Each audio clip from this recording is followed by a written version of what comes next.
मैं अमृत कलश बोल रहा हूं। कलश कैसे बोल सकता है?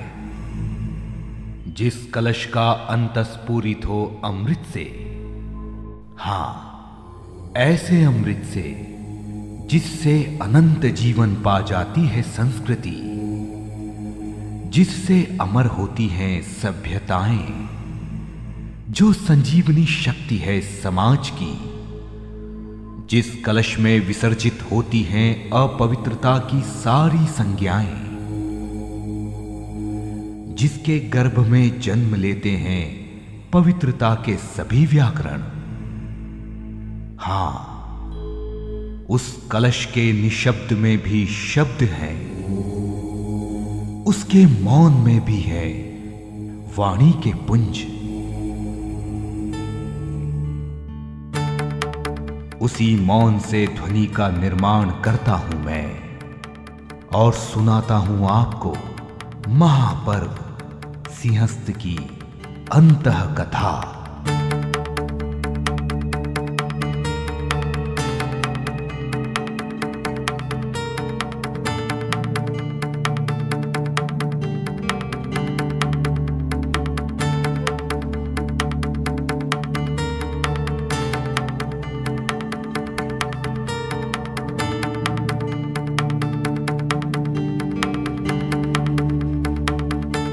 अनंत काल से गतिवंत है ये अनंत ब्रह्मांड, अज्ञात है इसका आदि और अंत। अगर कुछ ज्ञात है तो इसकी अनुशासित गति।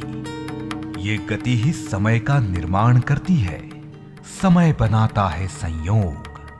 काल चक्र के इस अनंत प्रवाह में महाकाल की धरा पर प्रति 12 वर्ष में बनता है ये महासंयोग, जब समय के एक बिंदु पर एक साथ घटती हैं 10 घटनाएं। वैशाख मास, शुक्ल पक्ष, इसमें पूर्णिमा, मेष राशि में सूर्य, सिंह राशि में बृहस्पति, तुला राशि में चंद्र, स्वाति नक्षत्र, व्यतिपात योग, सोमवार और उज्जैन नगरी।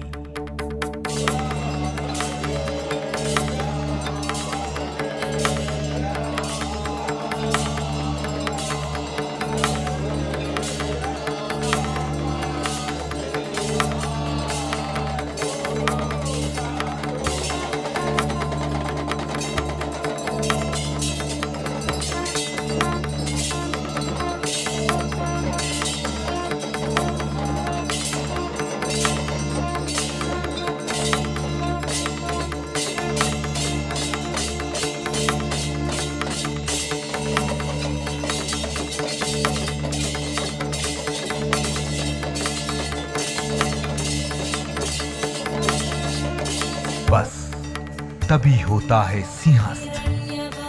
सिंहस्थ या यूं कहें आस्था, धर्म, संस्कृति और अध्यात्म का महापर्व। ओम नमो हिरण्यवाहवे हिरण्यवर्णाय हिरण्यरूपाय हिरण्यपतये अंबिकापतये उमापतये पशुपतये नमो।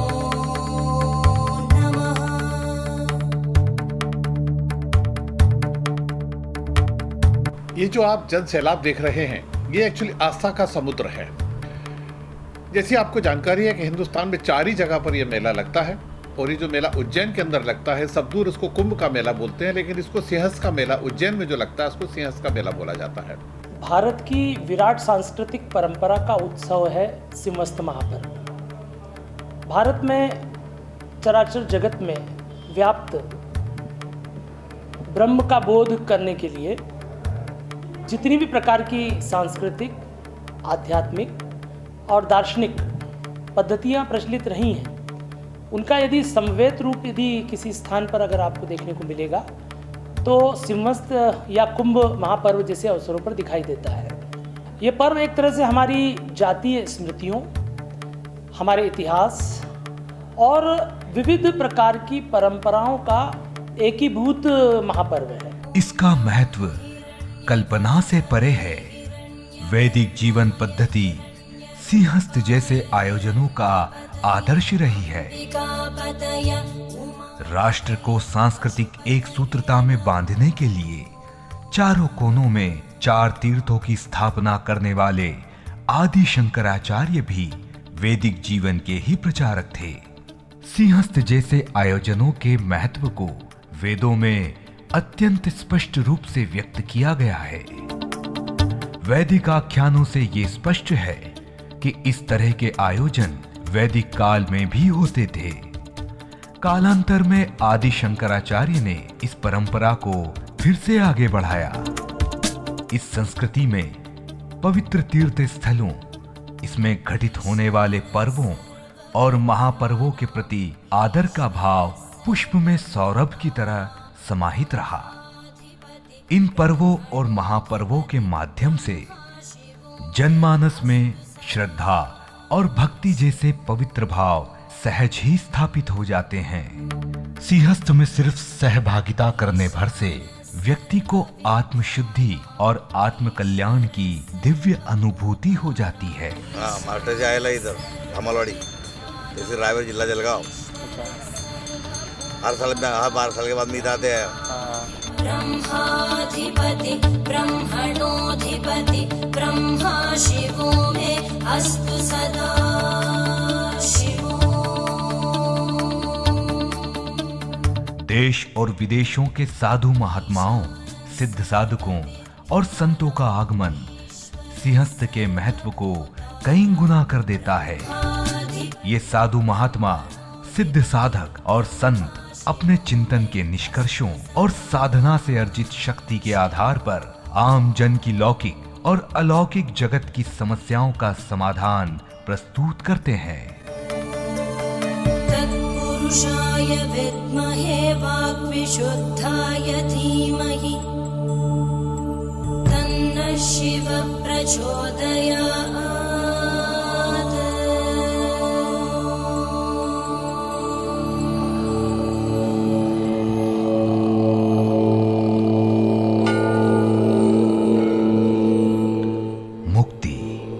जो आत्मा की प्यास है, बंधन मुक्त होने की इस प्रक्रिया का ध्येय मोक्ष है, जो लगभग हर धर्म का सार तत्व है। धर्म, अर्थ, काम और मोक्ष, इन 4 पुरुषार्थों में भी मोक्ष ही अंतिम मंजिल है।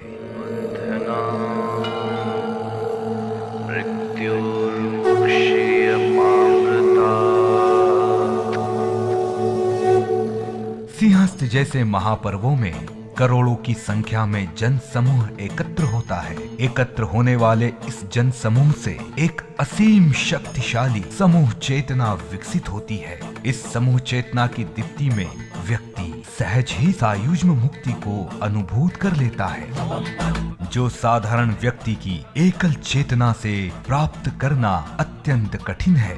संप्रेक्षण के क्षेत्र में सिंहस्थ एक आश्चर्य ही है। अब तो शासन प्रशासन इसका प्रचार प्रसार व्यवस्थापन आदि करता है, परंतु सदियों तक ये विश्व का भव्यतम आयोजन बिना किसी प्रचार प्रसार या विज्ञापन के स्वस्फूर्त संपन्न होता रहा। व्यवस्थाएं निश्चित जो है अपने आप में इतिहास दोहराता है।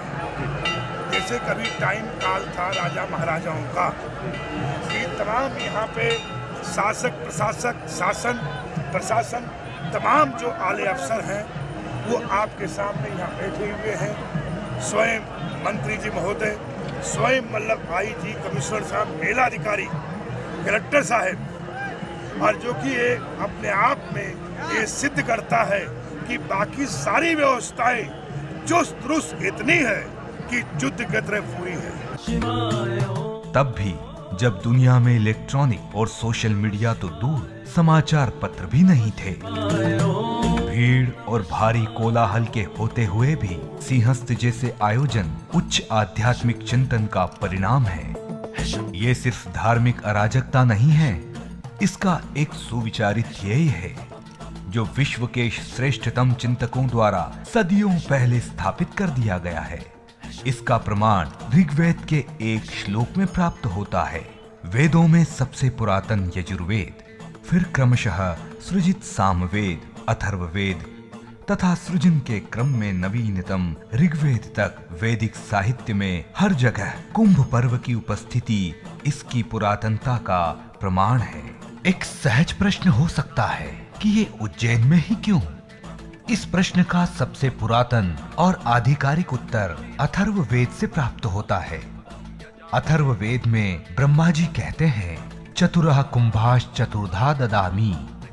ब्रह्मा जी कहते हैं, हे मनुष्यों, मैं तुम्हें ऐहिक तथा आयुष्मिक सुखों को देने वाले 4 कुंभ पर्वों का निर्माण कर 4 स्थानों हरिद्वार, प्रयाग, उज्जैन और नासिक में प्रदान करता हूँ।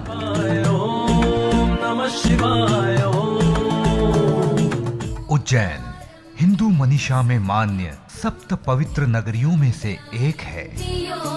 अयोध्या, मथुरा, माया, काशी, कांची, अवंतिका, पुरी, द्वारावती चैव सप्तेता मोक्षदायिनी।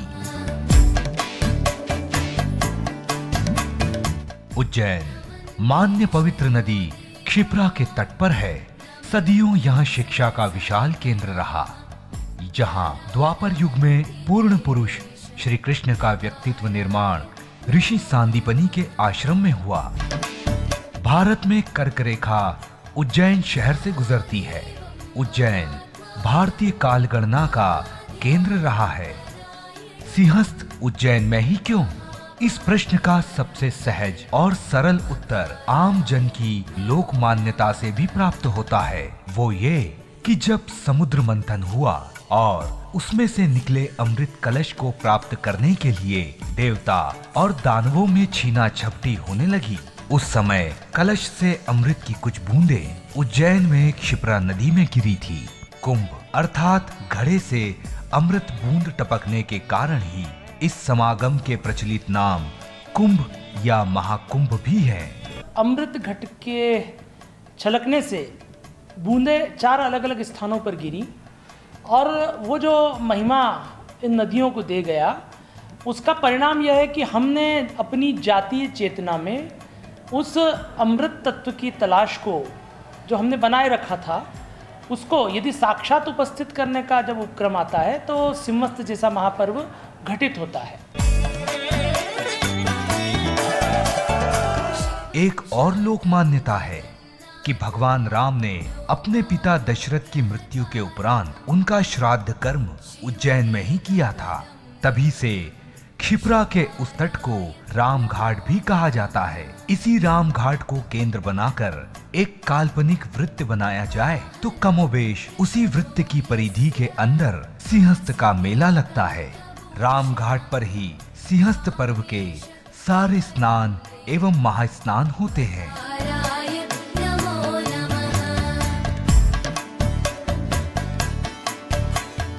धार्मिक साहित्य के अतिरिक्त प्रामाणिक इतिहास में उज्जैन के सिंहस्थ की पहली उपस्थिति खुलासत उत-तारीख फारसी भाषा में रचित एक इतिहास ग्रंथ में है।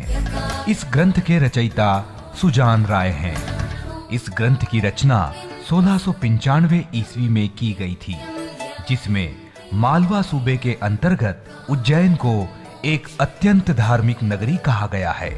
वैसे अप्रत्यक्ष रूप से हर्षवर्धन के ग्रंथों में इस प्रकार के पर्वों का उल्लेख मिलता है।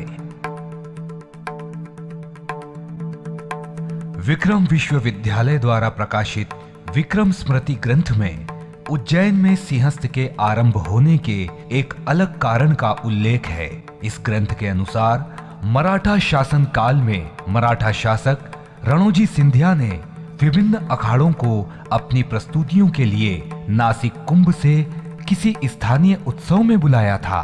तभी से सिंहस्थ उज्जैन में आरंभ हुआ। रणोजी सिंधिया की मृत्यु सन 1745 में हुई। इससे कुछ समय पूर्व इसके आरंभ का अनुमान लगाया जा सकता है।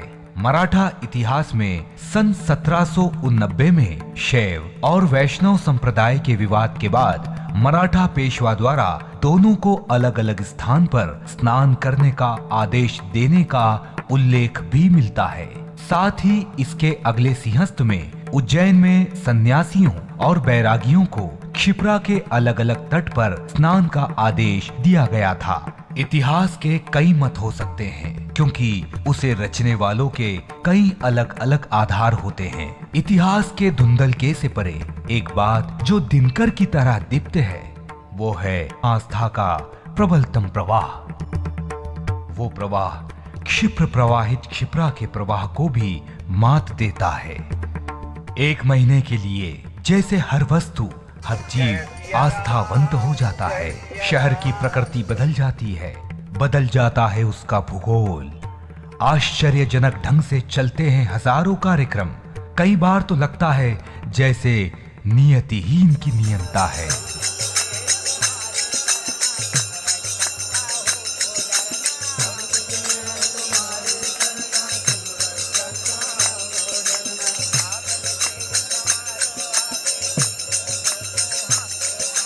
इसके अंदर हर धर्म की भागीदारी है, चाहे वो मुस्लिम हो, सिख हो, हिंदू हो, सब क्रिश्चियन हो, सब तरह के जो समाज हैं उन सब की भागीदारी है। उज्जैन का सिख समाज चूंकि हिंदुत्व का अंग है सिख, मैं तो ऐसा कहूँगा कि हिंदुत्व की रक्षा के लिए निर्माण किया गया सिख अपनी भागीदारी उज्जैन के अंदर निभा रहा है। रामघाट के ठीक सामने गुरुद्वारा गुरु नानक घाट है, वहाँ पर 24 घंटे लगातार अविरल लंगर चल रहा है। उसके अंदर कोई धर्म भेदभाव नहीं, जो भी मानव समाज का व्यक्ति है वो आए और यहाँ पर लंगर छके। सही माने में हम गुरु ग्रंथ साहब को गुरु मानते हैं और गुरु ग्रंथ साहब को अगर 3 शब्दों में कहना हो तो हम कह सकते हैं कि सेवा, सिमरन और अरदास। अर्थात सेवा ही हमारा मूल धर्म है और हम लोग इसको पूरा करने की कोशिश कर रहे हैं। सिंहस्थ में हर परंपरा का एक निश्चित क्रम है जो हिंदू पंचांग की तिथियों पर आधारित है। पूर्णिमा पर होने वाले पहले शाही स्नान से अगली पूर्णिमा पर होने वाले अंतिम शाही स्नान के मध्य होने वाला हर कुंभ स्नान निश्चित तिथि पर होता है।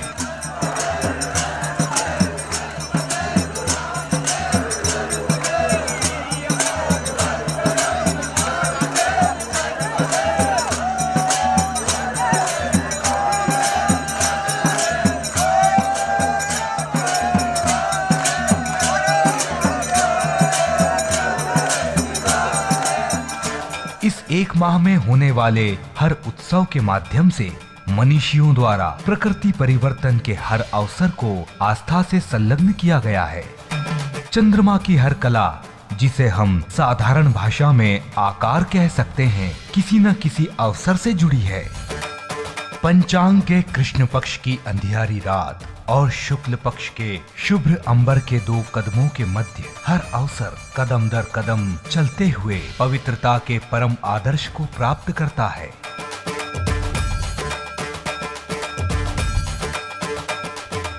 सिंहस्थ में अखाड़ों का आगमन पेशवाई से होता है। पेशवाई एक प्रकार का स्वागत जुलूस ही होती है। सिंहस्थ के दौरान होते हैं विभिन्न संतों के प्रवचन। योगी, जंगम, भक्त, गुरु, शिष्य, सब में वो है। बड़ी अच्छी बात कहते हैं, वेद कहता है सब में वो है। इदम सर्वम यत् किंचित जगत्याम जगत। पर एक अद्भुत बात कही वेद ने, 3 भुंजी था। अगर भोगना आ गया आपको त्याग पूर्वक, प्रेम पूर्वक, विचार पूर्वक, ज्ञान पूर्वक, तो ये जो कुछ है लाभान्वित करेगा।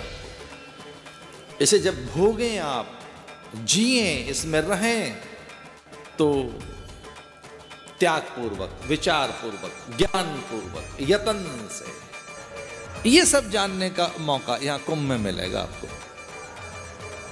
कभी यहाँ शास्त्रार्थ होते रहे होंगे, कभी तो वो शास्त्रार्थ विवाद में भी क्योंकि शास्त्रार्थ की एक वाद है और वो तो बड़ी चीज है, पर कभी विवाद भी होते रहे होंगे, मंथन होता रहा होगा यहाँ पर। हाँ, है बड़ा अनुपम एक दृश्य यहाँ का। इस समय यहाँ की ऊर्जा, यहाँ जो आध्यात्मिक तरंग हैं, यहाँ कुछ एक अलग ही ऑरा है, एक अलग ही परिवेश है जिसमें बिना साधन के संतुष्टि सी है, बिना पदार्थों की प्रसन्नता सी है। एक चुप्पी सी है भीतर, एक बड़ा आनंद है, उल्लास सा है, और एक ऐसा अवसर कि हम कुछ सीख सकें। क्षिप्रा स्नान, भजन संध्याएं,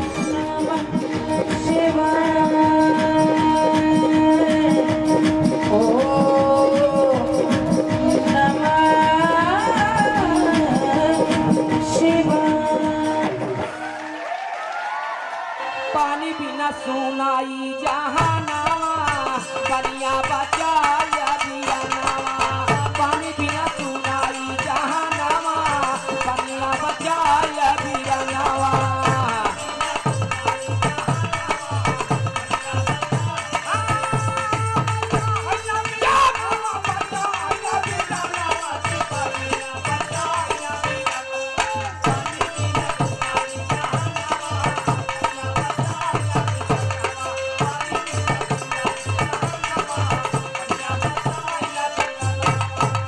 यहाँ संतों द्वारा अपने भक्तों को हर प्रकार की व्यवस्थाएं प्रदान की जाती हैं। हर संत अपने अनुयायियों की सुविधा एवं सुरक्षा का ध्यान रखता है। वे हर संभव व्यवस्था करते हैं। अगर आप सिंहस्थ के पूरे महीने के दौरान अपने बटुए अर्थात पर्स को ना निकालें तो भी आपकी हर मूलभूत आवश्यकता आसानी से पूरी होगी। बहुत अच्छी सुविधा कर रहे हैं, बहुत अच्छी सुविधा है यहाँ पर। बहुत हमारे को जितनी घर पर आराम नहीं है जितना यहाँ पर आराम है। हमारा तो ये मन कर रहा है कि यहाँ से जाए नहीं, यहीं रहे। इतना आराम मिल रहा है हमारे को तो यहाँ पर। भक्त दान आदि से संतों का आदर करते हैं। संतों के द्वारा भक्तों के लिए अनेक आयोजन किए जाते हैं, जिसमें धार्मिक आयोजनों के अतिरिक्त मनोरंजन प्रधान आयोजन भी होते हैं। सामाजिक संस्थाएं विभिन्न सेवा प्रकल्प चलाती हैं। सिंहस्थ एक धार्मिक आयोजन ही नहीं, ये सामाजिक समरसता का एक प्रतीक भी है। हमें इस बात की बेहद खुशी है कि हम सिंहस्थ के बारे में कई ज्ञात अज्ञात जानकारियों को Indian national trust for art and culture heritage intake और भोज शोध संस्थान के माध्यम से आम जनता के उपलब्ध करवा पा रहे हैं। विभिन्न व्यावसायिक संस्थाएं प्रचार प्रसार के एक अवसर के रूप में सिंहस्थ का अच्छा उपयोग करती हैं। कई लोग कल्पवास की तरह पूरा महीना संतों के आश्रम में रहकर धार्मिक गतिविधियों में व्यतीत करते हैं। भक्त 12 ज्योतिर्लिंगों में से एक महाकाल के दर्शन करते हैं। सरकारी विभाग इस अवसर पर अपनी विभिन्न योजनाओं का प्रसार करते हैं। भारत सरकार और प्रादेशिक सरकारों के अनेक चिंतन शिविर और भव्य कार्यक्रम इस अवसर पर होते हैं। सिंहस्थ एक ऐसा उत्सव है जिसे आप अनेक उत्सवों का एक समुच्चय कह सकते हैं। वैसे सिंहस्थ है तो एक संज्ञा, पर इसे आप अनेक संज्ञाओं से मिलकर बना एक सर्वनाम भी कह सकते हैं।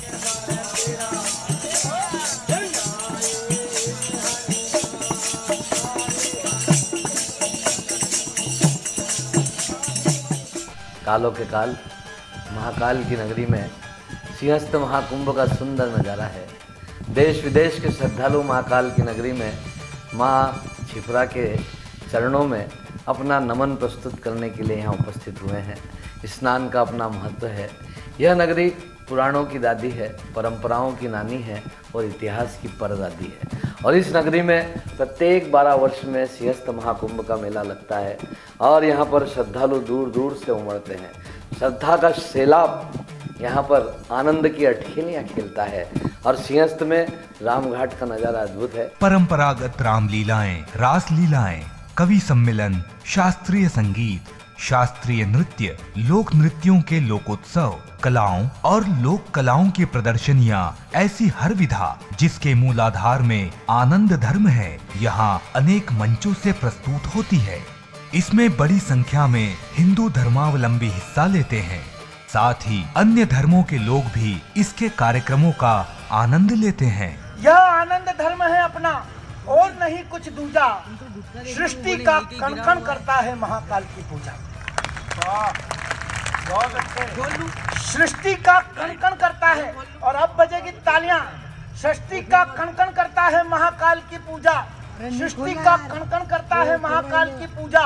इसी समय के पूजक हैं।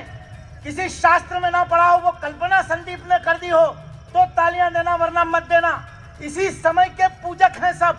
सूरज, चांद, सितारे समयबद्ध होकर चलते हैं निष्दिन सांझ सकारे। बहुत अच्छे, वाह। समयबद्ध होकर वाह। चलते हैं निष्दिन सांझ सकारे। यहाँ भस्म भी पूजित होती। समझ जाए तो तालियां देना, अध्यात्म वाले देना, धर्म वाले देना, संस्कृति वाले देना। यहाँ भस्म भी पूजित होती, यहाँ भस्म भी पूजित होती। यह संदेश अमर है। यहाँ भस्म भी पूजित होती, यह संदेश अमर है। चिर विनाश की वीणा में भी सृष्टि सृजन के स्वर हैं। महाकाल बाबा की। सन्यासियों एवं वैरागियों के सुसंगठित समूहों को अखाड़ा कहा जाता है। कुल 13 अखाड़े सिंहस्थ में हिस्सा लेते हैं। इनमें 7 अखाड़े सन्यासियों के हैं तथा 6 अखाड़े वैरागियों के। इन अखाड़ों के नाम अपने सिद्धांतों के अनुरूप होते हैं। पंचदशनाम जूना अखाड़ा, पंचायती आनंद अखाड़ा, पंचायती महानिर्वाणी अखाड़ा, निर्वाणी अणी अखाड़ा, निर्मल अखाड़ा, दिगंबर अणी अखाड़ा, निर्मोही अखाड़ा, पंचायती नया उदासीन अखाड़ा, पंच अटल अखाड़ा, जपोनिधि निरंजनी अखाड़ा, पंचायती बड़ा उदासीन अखाड़ा, पंचायती अग्नि अखाड़ा, पंचायती आवाहन अखाड़ा। इन 13 अखाड़ों से जुड़े अनुयायी सिंहस्थ में हिस्सा लेते हैं। इनके अतिरिक्त हिंदू धर्म के अनेक संप्रदाय, पंथ आदि अपने शिविर लगाकर अपने विचारों का प्रचार करते हैं। प्रसिद्ध कथावाचकों के अपने शिविर होते हैं। देशी के अतिरिक्त कई संख्या में विदेशी भक्त भी सिंहस्थ में देखे जा सकते हैं। यहाँ भाग लेने वालों में इस बार सिंहस्थ में किन्नरों का भी एक अखाड़ा शामिल हुआ। ये सिंहस्थ की परंपरा के अनुरूप नहीं था। इसे अखाड़ों की मान्य संस्था अखाड़ा परिषद ने मान्यता नहीं दी थी। किन्नरों ने इसकी परवाह न करते हुए कहा कि भगवान शिव की नगरी में उन्हें किसी की मान्यता की जरूरत नहीं। किन्नरों के सनातन गुरु अजय दास और किन्नर लक्ष्मी नारायण त्रिपाठी की अगुवाई में इनकी बकायदा पेशवाई निकली। किन्नर अखाड़े में भी भारी संख्या में आशीर्वाद लेने के इच्छुक भक्त आते जाते रहे। जहाँ आस्था और धर्म का सूर्य न होता अस्त है, उसी धरा पावन पर होता महाकुंभ सिंहस्थ है। उज्जैनी, नासिक, प्रयाग, हरिद्वार झलक अमृत आया। सागर मंथन के सत्वों से युगों युगों तक फैलाया। 12 साल प्रतीक्षा करते तब आता सिंहस्थ है। कोटि कोटि जन देखो कैसे भगवन धुन में मस्त है।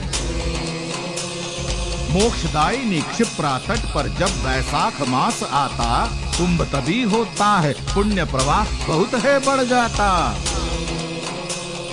महाकाल तो है प्रकाश के पुंज, ईश्वर ने जिसे रचा। ज्योतिर्लिंगों में सबसे पहले महत्व ही लिखा गया। मानवता का सागर जब क्षिप्रा पर आकर मिलता है, जय जय महाकाल गर्जन से गगन तरंगित करता है। महाकाल की उज्जैनी में पहला अवसर आया है। पावन सरित नर्मदा जल क्षिप्रा से मिलने आया है। साधु संत समागम अनुपम, पग पग शिव का वास यहाँ। 64 महादेव की महिमा अद्भुत है आभास यहाँ। आओ महापर्व आया है, संस्कार का संगम है। जल थल और आकाश गूंजते बम बम भोले बम बम है। अद्भुत है। इस राष्ट्र कल्याण के लिए, समाज के कल्याण के लिए और मानव कल्याण के लिए, इन तीनों कल्याण को ध्यान में रखते हुए संपूर्ण राष्ट्र को सादर आमंत्रित करता हूँ। सिंहस्थ का एक और आकर्षण होते हैं नागा साधु। ये साधु निर्वस्त्र रहते हैं। इनके बारे में मान्यता है कि ये सिर्फ सिंहस्थ के दौरान ही दिखाई देते हैं। शेष समय ये हिमालय की कंदराओं में निवास करते हैं। नागा साधु बनने की प्रक्रिया भी अत्यंत कठिन है। इन्हें 12 वर्ष कठिन परीक्षण से गुजरना पड़ता है, तब इन्हें संन्यास दिया जाता है। संन्यास देने के पूर्व इन्हें लिंग भेदन नामक एक कठिन प्रक्रिया से गुजरना पड़ता है। संन्यास के साथ ही इनका पिंडदान आदि कर्म कर दिया जाता है। इसका सीधा सा अभिप्राय यह है कि इनके भौतिक शरीर को पूरी तरह से समाप्त मान लिया जाता है। ये कठिन साधना से आश्चर्यजनक स्तर तक शारीरिक एवं मानसिक क्षमताएं विकसित कर लेते हैं। इन्हें सनातन धर्म की रक्षा के लिए गठित एक सशस्त्र सेना की तरह देखा जाता है। आदि शंकराचार्य के समय से इन्हें हिंदू धर्म की रक्षा के प्रति इनके साहसिक अभियानों और बलिदानों के पुरस्कार स्वरूप सिंहस्थ में सबसे पहले स्नान की अनुमति प्रदान की गई है।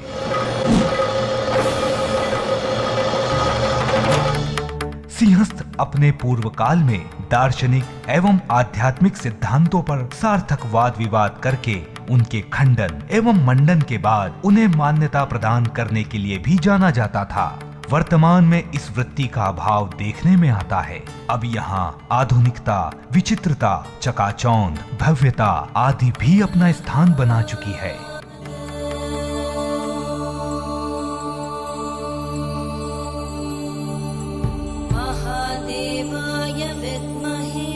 अंतिम शाही स्नान के साथ समाप्त हो जाता है ये महापर्व। डेरे उठने लगते हैं, प्रवासी प्रवास पर निकल जाते हैं। एक अजीब सी नीरवता पसर जाती है, जैसे अनंत में से आकार लेकर कोई महायान फिर अनंत में समाहित हो गया हो। जैसे कालिदास के मेघदूत फिर निकल गए हों किसी यक्ष तक कुछ संदेश पहुंचाने। चारु दत्त और वसंत सेना फिर भौतिकता की चपेट में आ गए हों। सत्यम और शिवम के मध्य से सुंदरम ऐसे उड़ गया हो जैसे आरती की थाली से कपूर। मुक्ति की कामना से भी मुक्त हो गया एक अवसर। अनंत यात्रा के मध्य एक अंतराल, अंतराल जिसकी समाप्ति का योग फिर बनाएंगे ग्रह नक्षत्र। फिर ब्रह्मांड में 10 घटनाएं एक साथ घटेगी। फिर होगा सिंहस्थ। तब तक आपके साथ है अमृत कलश का मौन। जय उज्जैनी, जयतु सिंहस्थ। महादेवाय त्र्यंबकाय त्रिपुरांतकाय त्रिकाग्निकालाय कालाग्निरुद्राय नीलकंठाय मृत्युंजयाय सर्वेश्वराय सदाशिवाय श्रीमन्महादेवाय नमः। श्रीमन्महादेवाय नमः। श्री